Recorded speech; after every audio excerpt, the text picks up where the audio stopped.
Let's start with that rally last night. But we mentioned it was one of the largest stages, spectacles that we've seen in the upstate yet. Yeah, I guess we had 7,000 people at least, and it was a love fest. They are just, these are amazing people, and you were there. It was really something special. It was. Well, let's just jump right into the idea of Gitmo Prisoners coming to Hanahan, Right. South Carolina. You mentioned that Governor Haley could be tougher, not only on that issue, but on refugees possibly coming in to the state.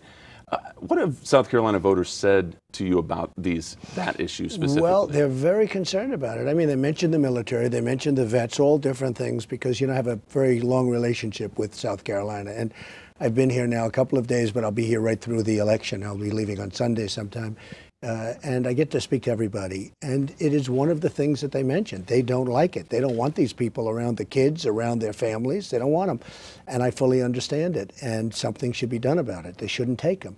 And frankly, they should leave Guantanamo Bay open, just leave it open. And from what everybody tells me, it's cheaper. They're talking about hundreds of millions of dollars to close down a prison. Now, in all fairness, even if they close it down, believe me, give me $500,000, I'll close it down. You understand. This is crazy to spend the kind of money I'm hearing. But leave it open and let these people stay there and fill it up with more, frankly. Because we have terrorists all over the place. But I do hear it from the people, actually from the people of South Carolina. They just don't want it here. When you mentioned Governor Haley yesterday, how do you think she's doing overall? Well, I think she's good. I mean, she said she's a friend of mine. She was a little tougher on me at the speech. And then the following day, I guess, you know, I have a lot of people that like what I'm saying, and she was hit pretty hard by a lot of the people that agree with what I'm saying. And she actually went very strong on saying, I like Donald Trump very much. I agree with Donald Trump in so many ways. But, you know, she was saying that that I have a lot of anger, and my people that are following, which is really a tremendous group of the Republican Party of the nation, that they're angry too. And they are. They're angry that our military is being depleted. They're angry that we don't take care of our vets. They're angry about Obamacare, which they should be. We're going to repeal it and replace it.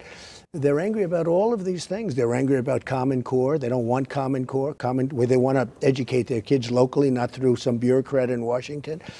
So the people are really angry, and they're really angry about the borders. They want to see the wall. And I'm the only one doing the wall, believe me. The other politicians, they don't know where to begin to do a wall. With me, it's easy. But they want to see strong borders, so we have a nation. In other words, we don't even have a nation.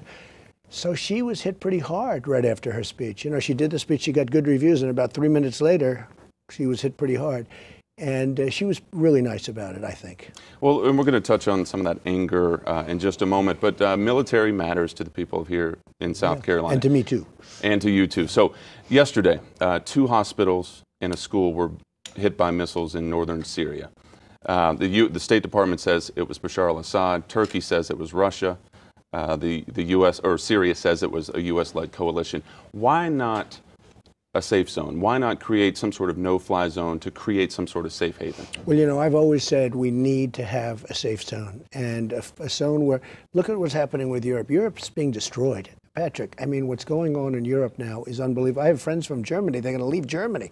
Millions of people are moving in, and the crime is through the roof. Everything is a problem. Now, you have the migration, and I have as big a heart as anybody. I don't want them coming into this country because we don't know who they are. We don't know anything about them. There's no way of vetting them. There's no way of seeing. But we have to have some kind of a safe zone.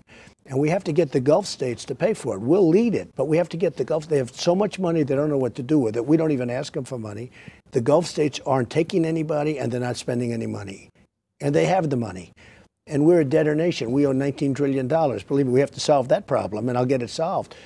But I don't want to spend money for this. But what I want to do is I'm going to lead a group to get the Gulf states to put up all the money, and we'll build a safe zone so that they don't have to come here and they don't have to go all over. But Europe is in big trouble with the millions of people that have gone in there. You look at Sweden, you look at Germany, you look at Brussels. Brussels is like an armed camp. It's very sad what's happening in the world. Well, and you mentioned yesterday, let Russia, if there were missiles, let Russia pay for the missiles. Well, let Russia use the missiles. I mean, on ISIS I'm talking about. Right, and that...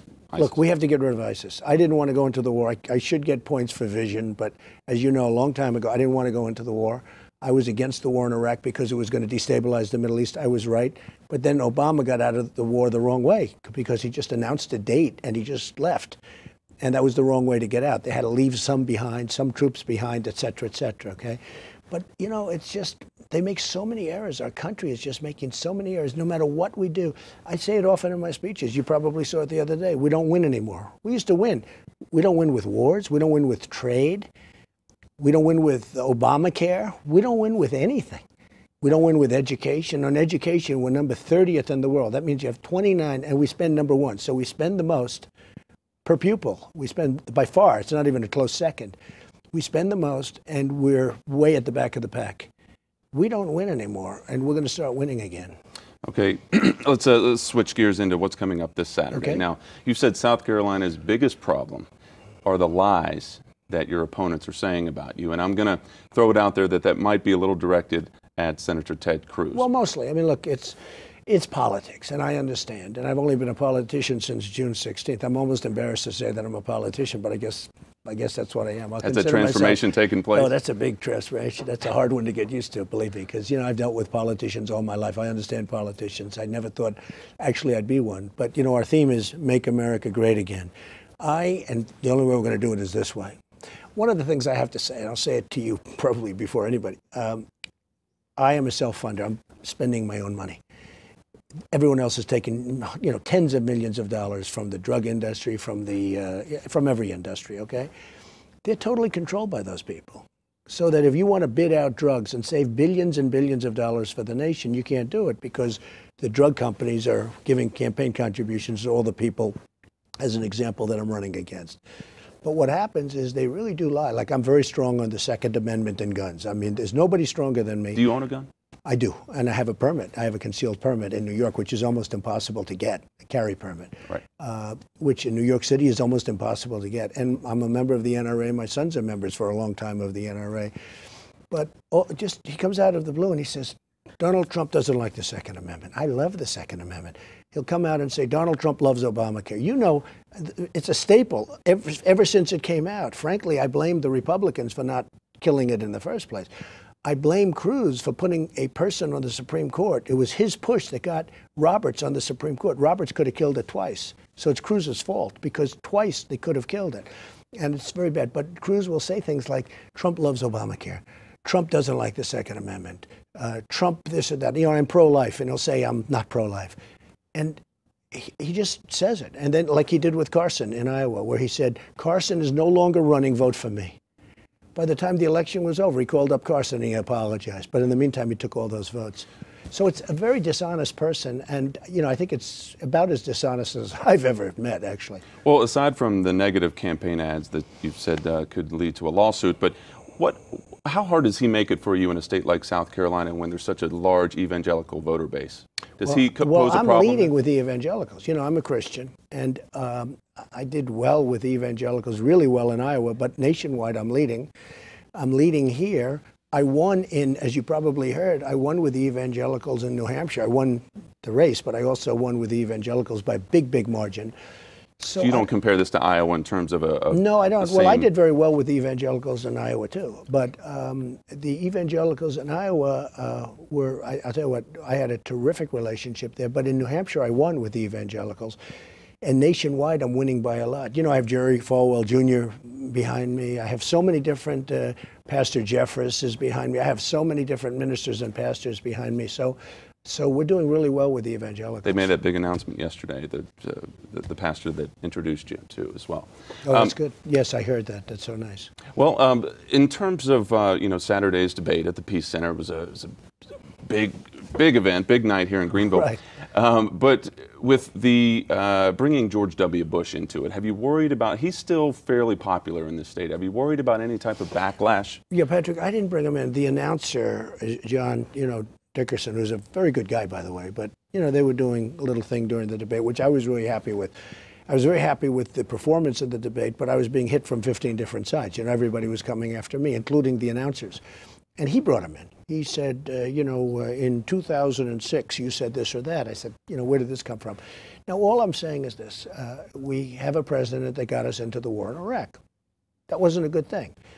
Don't forget, it took Jeb Bush 5 days before he was able to say whether or not it was good or bad when he first announced that he was running for president. I think he destroyed his whole campaign right there. He said it was good. He said it was bad. He said it was good. Then ultimately he listened to his people and he said it was bad. the war in Iraq was a bad thing. We spent trillions of dollars, lost thousands of lives. We have wounded warriors all over the place that I work with and I see and I love. These are the bravest people of all. But they're all over the place because of Iraq. We have nothing. Iran is now taking over Iraq as sure as you're sitting there. ISIS has oil, and Iran is taking over, and they're going to get most of the oil and most of everything. What did we do? Now, he was the president. He's the one that got us into Iraq. So I can't say, I'm thrilled, because what you see now, the migration, the problems, it's all caused by going into Iraq. That's what started. It was a chain, like a chain of events.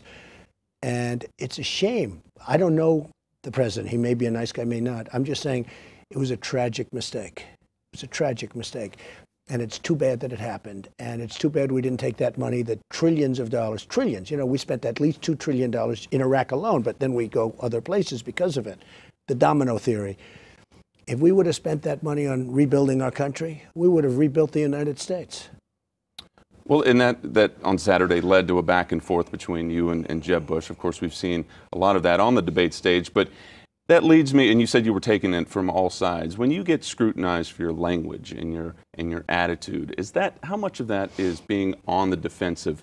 In other words, if you weren't taking it from all sides. Really, none of it. I only use language, like for instance, a lot of times people will ask me to make a success speech.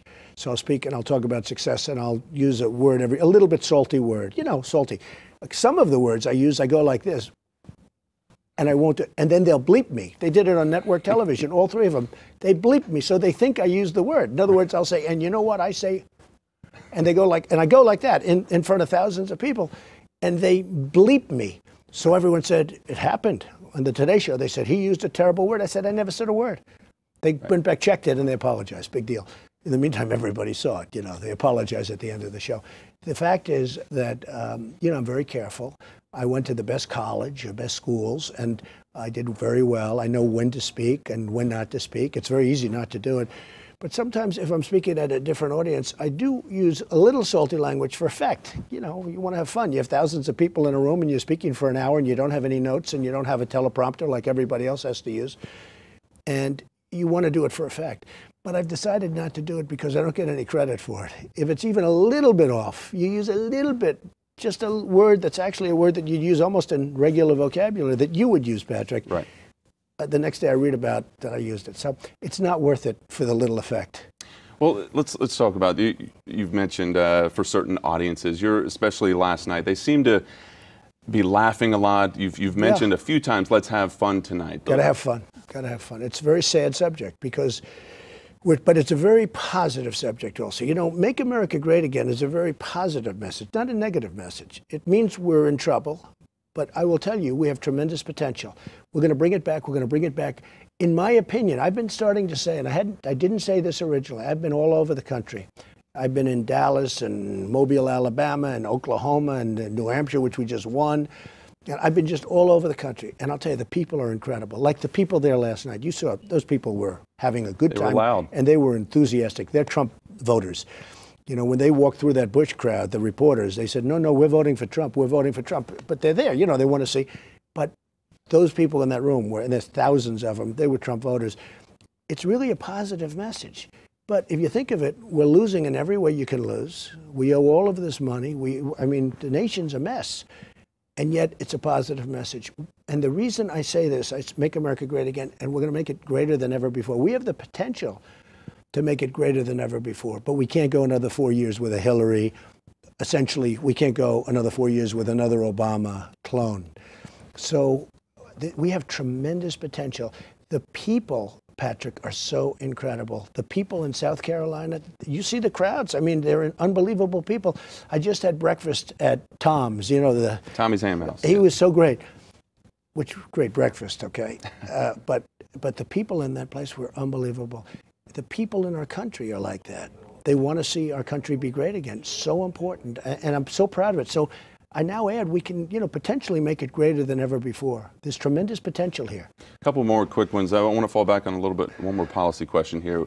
With regards to health care. Right. President Donald Trump is in office. Right. South Carolinian needs health insurance. What's Absolutely. the number one difference they're going to see between that and Obamacare. Okay, Just well, first right of all, at the top. Obamacare is going to be repealed and replaced. Obamacare is a disaster. You know, he said you'll use your doctor, you use your plan, you don't use the plan, you don't use the doctor, because it's all, he told 28 times he said a lie. I mean, normally if that were in private industry, you'd be sued for fraud. I don't even know why he doesn't get sued now, or why the Republicans allowed him to get by with it, because that's the only way he got those extra couple of Democrats. It passed by like one vote, and that's the only way he got it. With my plan, we're going to get rid of the state lines because you can't get any bidding. If I want to do something in South Carolina and I want to bid from other states because I'll have more bids, I can't do it because we have state lines where you know. That's done because the insurance companies have taken care of the politicians. Again, I'm a self-funder. I don't get any of that money, so I couldn't care less about them, okay? I'm going to do what's right for the people. But the insurance companies have taken care of the politicians because the insurance companies would rather have South Carolina and no competition than have the whole country and you have to compete everywhere you go. They're making a fortune. So we're getting rid of the lines, number one. And we may go to a health, a savings plan, a healthcare savings plan, which is a very good way of doing it, very conservative and all, but a very good way. But the main thing to me is we have to bid it out and let people come in. There's no competition in the healthcare industry. And that's because they're making so much money, taking care of state by state by state. So we get rid of the lines, everybody comes in. And I've had tens of thousands of people. I have thousands of people that work for me. I know probably more about healthcare than anyone. It's a disaster. The cost of healthcare is going through the roof. The cost of Obamacare, if you look at it and you interview people, 25, 35, 45% up in premiums. I mean, you look at the kind of coverage you get, you don't even get good coverage. So we are going to get rid of Obamacare, 100%. We're going to come in with somebody said, could you amend it? And I said, it's too far gone. And it would be actually too complicated to amend it. You'll get rid of it. We will have a plan so much less expensive for the people and so much better. But the insurance companies will not like me. All right. Let's, and I don't want to say win or lose because I know all of your efforts are winning on Saturday. And so I won't phrase it that way. But when you look back on the last 8 months, how will you look back on this as it pertains to your life running for president? Great question. It's going to be certainly a very interesting period of my life. I've had the #1 bestseller for forever, The Art of the Deal, and I've had one of the top television shows ever, The Apprentice, and I had to stop doing it. I gave it to Arnold Schwarzenegger to do for a year to let's see how he does. I hope he does well. But NBC came to me. They wanted to renew. I have this incredible company. I can't do that anymore because I'm doing this. So I'm missing tremendous opportunity. With all of that being said, it's the most interesting period of my life. But I've been called by one of the top reporters in the country, in the world, and said, how does it feel? What you've done has been so incredible. I said, I haven't done anything.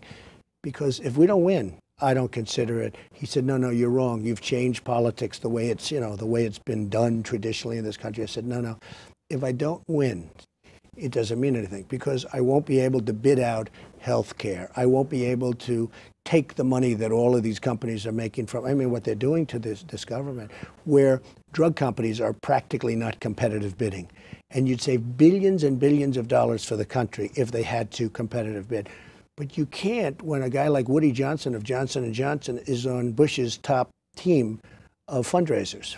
You can't, it just doesn't work that way. Me, I can do it. They can't do it. So honestly, it's been an amazing period of time. But if I didn't win and be able to effectuate these changes that are going to make life really better for people and lower the taxes for the middle income people who are getting killed, and also for business, which is leaving the country. We have business. We have the highest tax rate in the world. And businesses are Pfizer, big companies are leaving the country. Then I would consider it pretty much of a waste of time. Okay. Well, Greenville on Saturday, in Greenville, all week. Absolutely. And I'm going to be here all week. And I've been here already a few days, and I love it. And last night, I'm so glad you were there. Last night was so exciting. I love it. The people of South Carolina I knew that long before I came here because I know so many of them anyway, outside of the world of politics. But you have tremendous spirit here, great people. All right. Thank you very much. Thank you, Patrick. Thank you, Don. Thank you. Really appreciate it. Thank you.